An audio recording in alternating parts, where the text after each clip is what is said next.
All right, let's do it. Have you ever found yourself grieving someone that is still alive?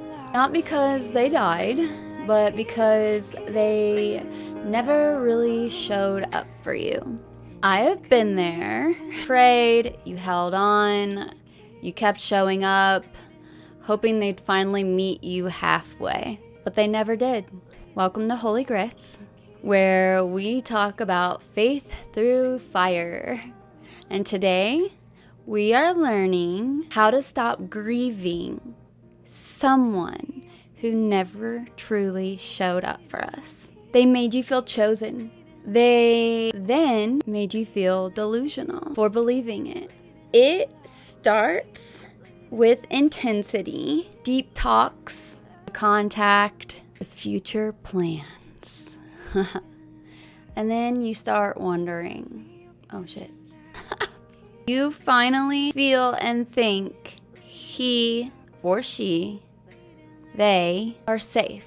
Then the shift hits. Less affection, shorter texts, colder energy, and you start wondering, what did I do wrong?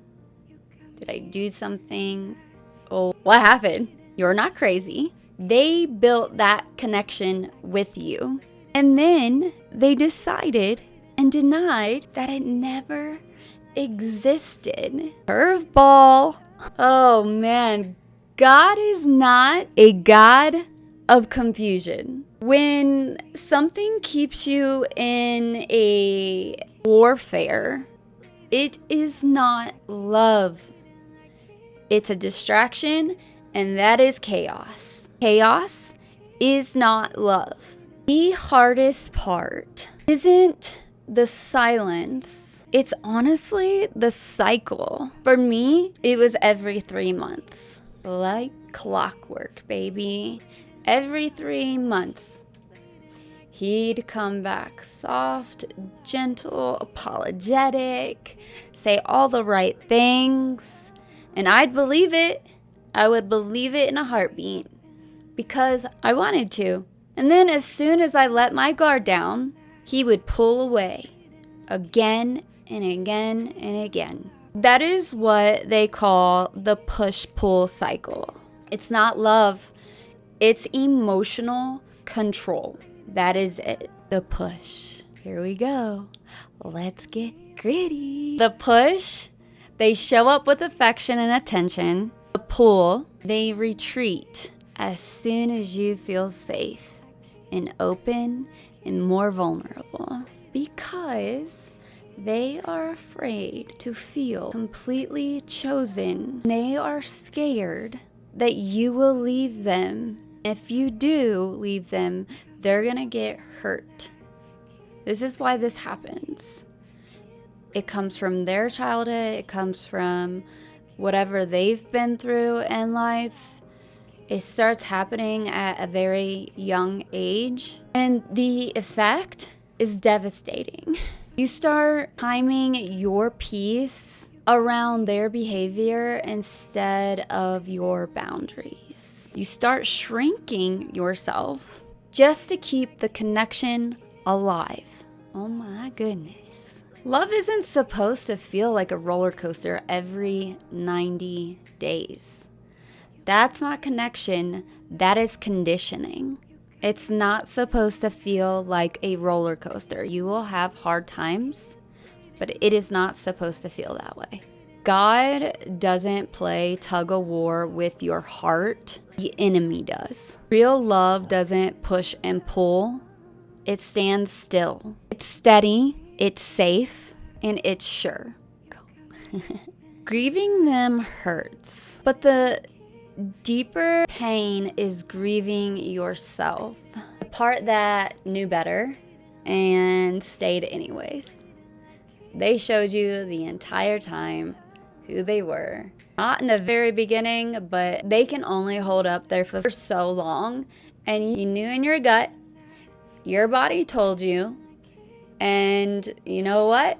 You need to stop making excuses for their inconsistency, and you need to sit with all the shame that you might have that, oh, I should have known better. The main thing is that we tell ourselves after getting out of a relationship, this is, I should have known better. I should have known this. I knew, and at this moment, that he was not ready. I knew it. Why did I keep going? Why did I keep doing this? Just stop. It's not your fault. We all get caught up in it, especially if we have big hearts and we love hard and we just see the potential. We just want to keep going. And if you're like me, I've been through several relationships and I didn't want to give up this time.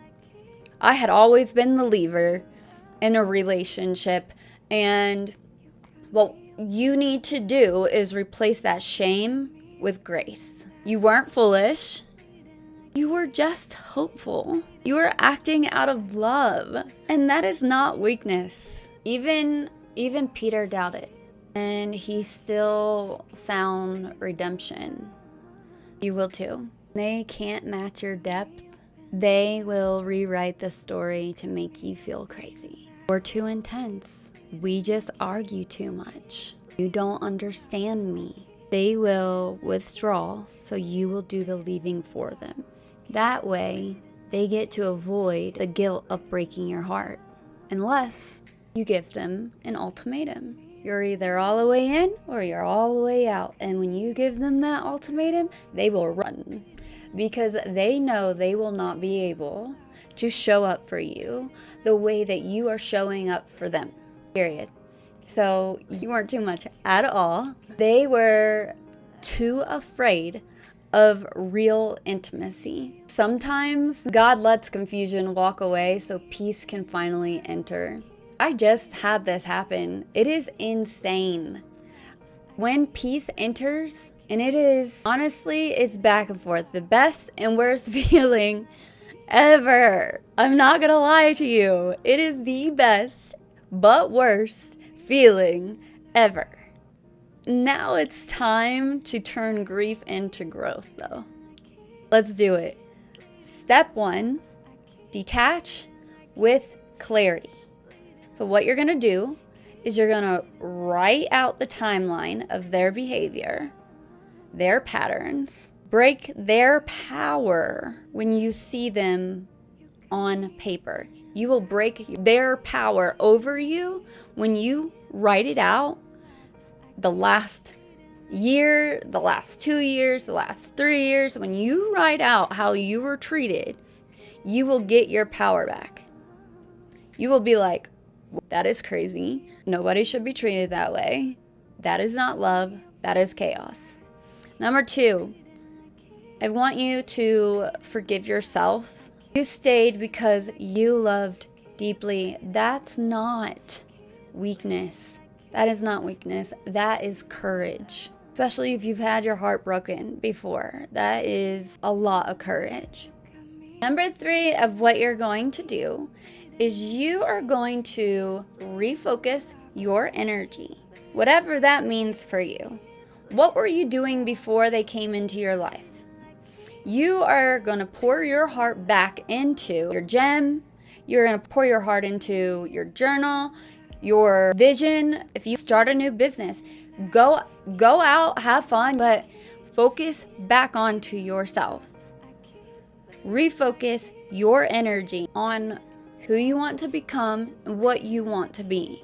I want you to affirm to yourself, I do not chase clarity from chaos.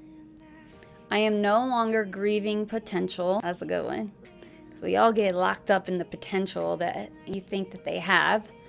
God replaces confusion with peace. Just a reminder, He does all the time.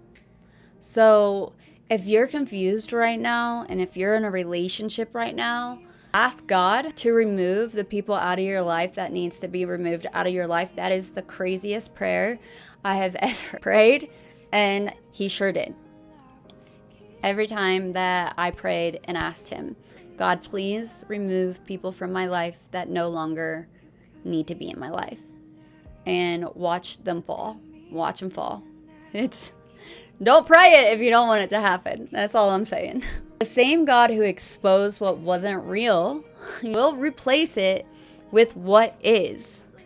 Okay? You can stop grieving someone who never showed up by finally showing up for yourself. You can stop grieving them when you finally start showing up for yourself. That push-pull cycle loses its power the moment you stop playing tug-of-war and start standing still. You weren't crazy for wanting that connection. You just wanted it with the wrong person.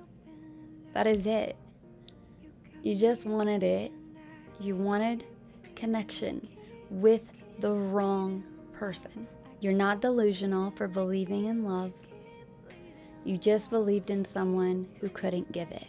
But you're still capable. You're still chosen. You're still Holy Grits. If this spoke to you, please subscribe to Holy Grits. Share this with someone who's healing. And remember, beauty from ashes is still beauty. So stay gritty, stay holy, stay free. Love, Dawn Michelle. You got me up and I keep bleeding, I keep